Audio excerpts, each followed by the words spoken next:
தொடர்வன்றி பற்றிய ஒரு சிறு கவிதை. ஆடி ஆடி ஆனை போலே கூவி கூவித்தன் வரவைச் சொல்லி ஓடி வரும் தொடர்வண்டி. நிலக்கரியில் புகை பரப்பி மிதவேகம் ஓடிய நீ படிப்படியாய் பெருகேறி இன்று மின்சாரத்தால் மிக வேகத்தில் பறக்கிறாய். நெரிசலில்லா தனிப்பாதை உனக்குச் சொந்தம். ஏழை பயணிகளுக்கு உன் மீது ஏனோ இணைபிரியாத பந்தம்.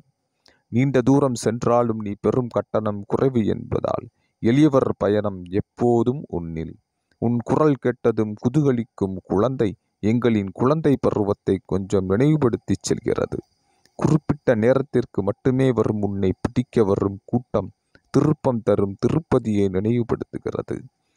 நீண்ட தூரத்திற்கு முன்பே நிறுத்தப்பட்டு சரியான இடம் நிற்கும் நீ முன் யோசனையுடன் சரியாக செயல்பட்டால் இலக்கை அடையலாம் என்பதை நினைவூட்டுகிறாய்.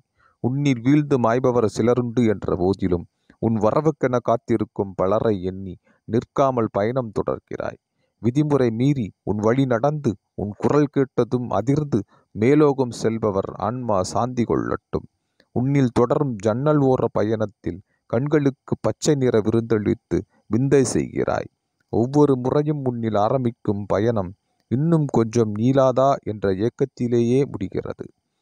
எளியவனின் வரமாய் வந்த உன்னில் நடக்கும் நெரிசல் பயணம் கூட சலிக்காமல் புன்னகையை வரவைத்து உனக்கென வந்தனம் செய்யச் சொல்கிறது. எளியவனின் வழிக்கு துணை செய்யும் உனக்கு இணை என்றும் நீயே. தாலாட்டும் அன்னை மடியை நினைவூட்டியபடி அசைந்து செல்லும் தொடர்வண்டி தாயே, இதயம் கனிந்த நன்றி உனக்கு.